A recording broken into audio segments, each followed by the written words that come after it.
Change TV ডিজিটালের পডকাস্টে আপনাদের স্বাগতম জানাচ্ছি আমি আরিয়ান শ্রেষ্ঠ।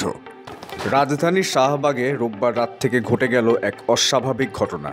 জনপ্রতি 1 লাখ টাকা ঋণ দেওয়া হবে এমন প্রলোভন দেখিয়ে এক সংগঠন অহিংস গণ অভ্যুত্থান নামে লক্ষাধিক মানুষের সমাবেশের চেষ্টা চালায়।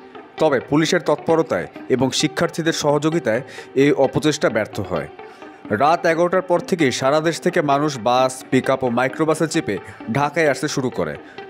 অনেকেরই দাবি তারা শুনেছেন বিদেশে পাচার করা অর্থ দেশে ফিরিয়ে এই ঋণ দেওয়া হবে। ফলে এমন লোভনীয় প্রস্তাবে সাড়া না দিয়ে পারা যায় না। পুলিশের এক কর্মকর্তা বলেন, বিভ্রান্তিকর তথ্য দিয়ে মানুষকে উস্কানি দেওয়া হচ্ছে। এভাবে জনমনে বিশৃঙ্খলা সৃষ্টি করার চেষ্টা আমরা কোনোভাবেই মেনে নেব না। সাধারণ মানুষকে বুঝিয়ে বাড়ি পাঠিয়ে দেওয়া হচ্ছে। তবে প্রশ্ন উঠছে, কিভাবে এই গুজব এত দ্রুত ছড়ালো এবং মানুষ এত সহজে বিশ্বাস করলো?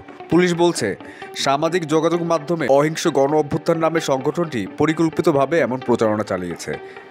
একজন প্রত্যক্ষদর্শী জানান, আমার গ্রামে বলা হচ্ছিল যে বিদেশ থেকে ফেরত আনা টাকা দিয়ে আমাদের 1 লাখ টাকা করে দেওয়া হবে। তাই পরিবারসহ আমরা ঢাকায় এসেছিলাম, কিন্তু এসে দেখি পরিস্থিতি একেবারেই আলাদা। পুলিশ ও শিক্ষার্থীরা আমাদের বাড়ি ফিরে যেতে বলল।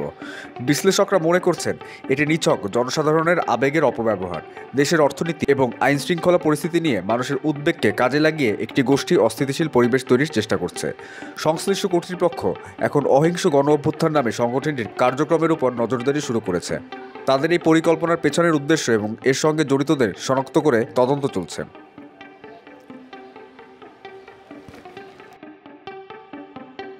তো এই ছিল সর্বশেষ আপডেট। আপনাদের অনেক অনেক ধন্যবাদ আমাদের সাথে থাকার জন্য।